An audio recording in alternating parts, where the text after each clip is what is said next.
Hello, everyone. My name is Marquessa Petway, a business reinvention expert out of New York City, and I'm also a Speaker Magazine columnist for Speaker Toolkit. Today, I'm interviewing Darren Kavinoky. Darren is an accomplished TV personality, attorney, interventionist, something I can't pronounce, keynote speaker, and misbehavior expert who appears constantly on countless TV and radio shows. More important than his professional accomplishments is the compelling, inspirational story that he is. Darren doesn't just know about transformation because he studied it, he has lived it. His authenticity and transparency is unparalleled and has brought rave reviews from everyone who hears his message. Now, guys, he's been a Speaker Magazine before, so this interview is not so much about just the celebrity of Darren, but it's about the speaker, the professional speaker. So welcome to your Speaker Magazine podcast. Thank you. Oh my, I feel like I have so much to live up to now. So I hope I can fill those shoes. You are fine. So can you maybe take a minute or two to take us from law school to you becoming an on-air personality? How did that sort of happen? Well, it was an unlikely trajectory. I mean, first you've got to understand law school for me was that in and of itself was a journey that was so unpredictable. Even though I wanted to be a lawyer ever since I was a kid, the life choices that I made me a more suitable candidate for being the client of a criminal defense attorney rather than actually being a criminal defense attorney. So just that part was quite unlikely. But once I became a lawyer, I was fascinated with the world of criminal defense.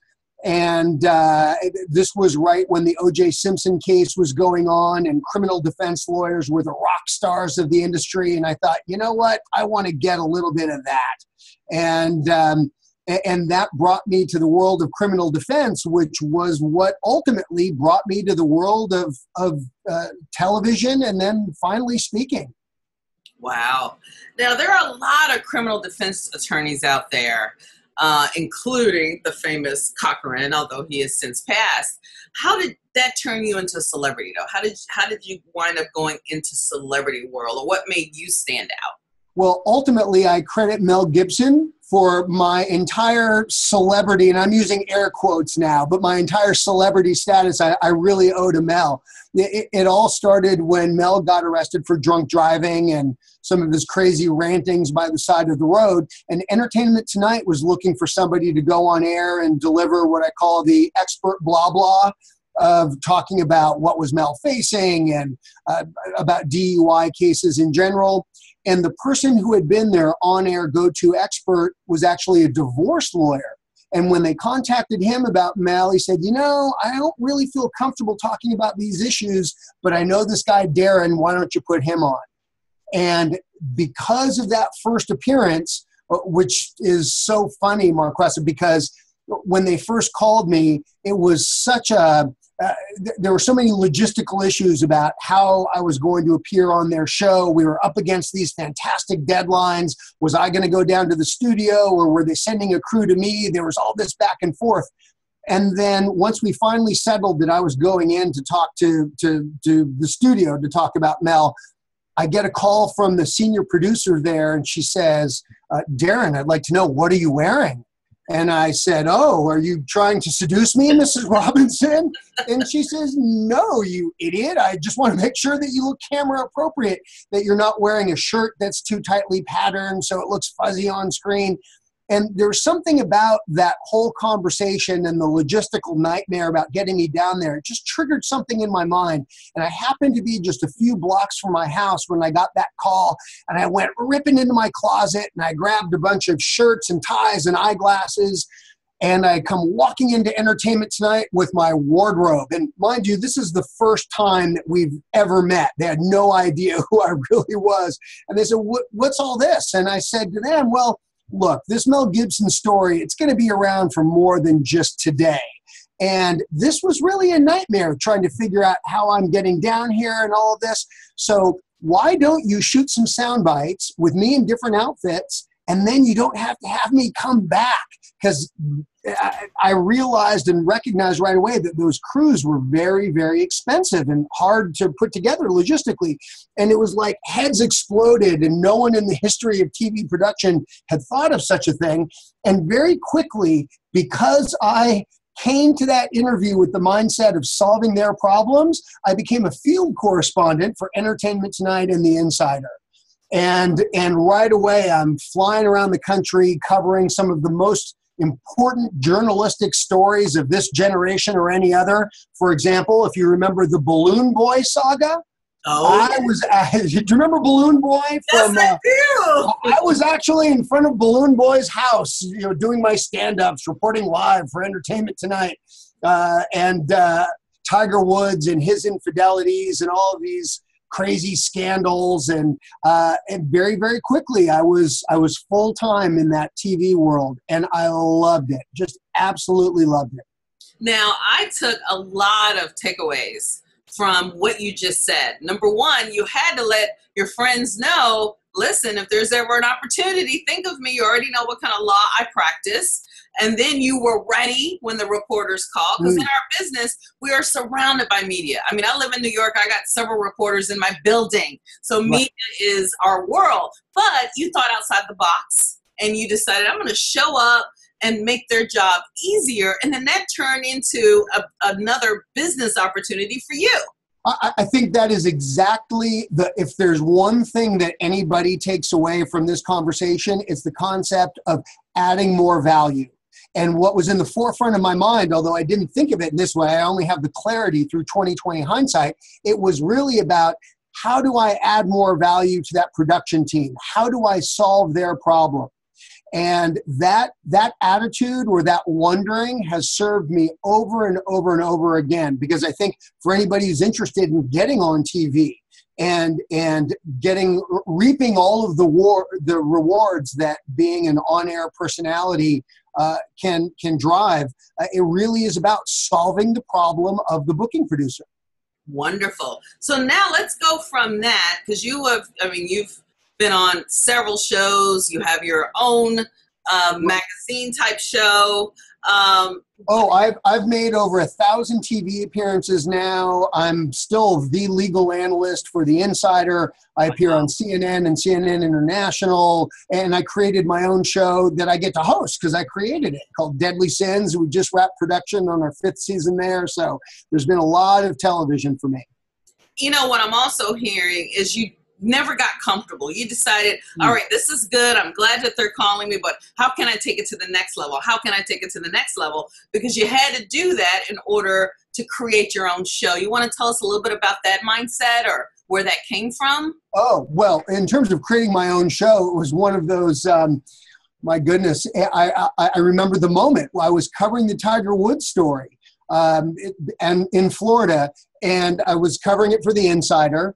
We were looking for a unique shot to cover the story, because everybody was standing in front of the gate in front of Tiger's house. And we saw this guy driving by with his boat. And I very quickly, I flagged the guy, made him pull over, and I said, hey, if we pay you $100, will you take us out on your boat behind Tiger's house? And there we are, bobbing on the nose of a boat on the lake behind Tiger Woods' home in Florida, as I'm doing my stand-ups. And I remember in that moment that it really struck me that all of these stories that I was covering, they all had something to do with the 7 deadly sins. It was always lust or greed or gluttony that was triggering this kind of misbehavior. And that ultimately was what gave me the initial idea for what turned out to be the TV show Deadly Sins. Wow, this is fantastic. Now take us from, now you're the host. I mean, you could have just stopped it there, but where did the speaking come in? Yes. You know, it's for me, speaking, being a messenger is the most powerful and impactful thing that I do. I tell people all the time, you can tell a joke to a TV camera, but you never get to hear the laugh. And there's something about working with live audiences that fills me up in a way that nothing else does. And having that TV background is immensely helpful. I have to say that because of being on TV, it's caused me to get booked for speaking gigs that I wouldn't otherwise get. It's allowed me to charge fees for those speaking gigs that I wouldn't otherwise be able to charge. But for me, the speaking that I do is the most important work that I do. On a personal level, it feels like the greatest contribution that I can ever make to be to share about myself as openly as I do from the stage in a way that's designed to deliver value to the audience. It goes back to that first point about adding more value. I think if I could burn that question in the frontal lobes of my brain and everybody else's, it really is the best question that we can ask ourselves about how do we add more value. And specifically for people who are in the speaking world who want to get on TV, that is the fundamental question that they need to ask themselves, but it's being applied to the world of the booking producer, who's the one who ultimately has the authority to green light them and put them on camera. Wow. Now, this has been fantastic. Thank you so much for all the speakers that are listening, because I know that they are taking a page full of notes. What would be your advice to, say it's maybe emerging speaker, maybe someone has been speaking for at least 5 years. They've been in their niche for a while. They're traveling all over the country, but they're thinking, I still want to take it to that next level. Or possibly the seasoned speaker that's been doing this for darn near 20 years. And they're thinking, all right, I've done the whole news thing and that's fine, but I'm still struggling to cross that line of celebrity. What would be maybe some, I don't know, tactical or even strategic advice for them? For me, it comes down to 3 separate skill sets that need to be developed, and they need to be viewed separately. I think one of the problems that people have when they're considering getting on television is they mash all of these various skills together, and it becomes a stew, if you will. And in my way of thinking, we really need to separate out our peas from our carrots, from our cubes of lean beef or whatever we're putting in our stew, and look at these issues separately. And here's what those 3 issues are. First and foremost, it's how do we get booked on TV? How do we get that date with the booking producer? And that's all about pitching. How do I pitch myself so that I can get on camera in the first place? That's a separate and distinct inquiry from the second area, which is how do I not suck on TV? So assuming that I actually get invited to be on camera, how do I show up and actually deliver the goods? And then the third thing that I think we all need to be concerned with as speakers, whether we're emerging speakers or seasoned speakers, it's how do I take the credibility, the expertise that has now been anointed as such by the CNNs of the world, how do I use that to actually ring the cash register and make money in my business? And I think that's so very important, not just in the mercenary sense, but let's face it, if we're a messenger, the worst thing that can happen is for us to die with our music still in us, for us to not get that message out. And if we can't find a way to speak and do it profitably, then our message doesn't get shared. So I think it's being able to look separately at those 3 items: getting on TV, not sucking on TV, and then being able to monetize TV that ultimately will be of most value to the speakers, because they are 3 very, very different areas. You are clearly accustomed to this because you just laid it out. This is fantastic. Well, do I have time to elaborate? Because I'd love to give people a couple of tips here. So when it comes to getting on TV, the number one thing that speakers need to keep in mind, or any subject matter expert for that matter, is it really comes down to being able to solve the problem of the booking producer. And that's about making an appropriate pitch. So the first thing is, who are these booking producers anyway? What are the problems that they have that I can solve? And the problem that they have is that they tend to be working at a relentless pace, working under very oppressive deadlines, and they are a little bit risk averse, meaning that they don't want to put someone on camera who's untested, who's unknown, who isn't able to demonstrate that they really have the goods. So if that's who our booking producer is, what we need to do is custom tailor a pitch to that booking producer that shows up in a way as a solution to their problem. So the most effective pitches that I see people make when they're trying to get on TV are ones that, if we're pitching, let's say by email, that have a captivating headline and that give bullet points, because these people are working fast and they're working against a deadline. So bullet points are how these people want to get it. Bullet points that are going to basically allow that producer to have their segment produced for them by virtue of your answers. And for all of us who are subject matter experts, we really need to have 3 separate kinds of pitches in our arsenal. We need to be able to pitch ourselves for news or event-driven stories, whatever it is that's capturing national or international attention that day that we can speak to given our area of expertise. And that's going to vary on a day-to-day basis, obviously. But more than that, because a lot of people, they'll just think about the news and then they stop right there. But that's not nearly enough. If you ever watch a show like Good Morning America or the Today Show, sometimes they'll tease into the commercial and they'll say, hey, when we come back, you'll learn 5 new ways to get bloodstains out of shirts or something like that. And that's what I would call an evergreen story. And that's another kind of pitch that people who are subject matter experts, speakers, need to be able to make. Some kind of an evergreen pitch to these booking producers, because let's face it, sometimes it's a slow news day and they still have a time segment that they've got to fill.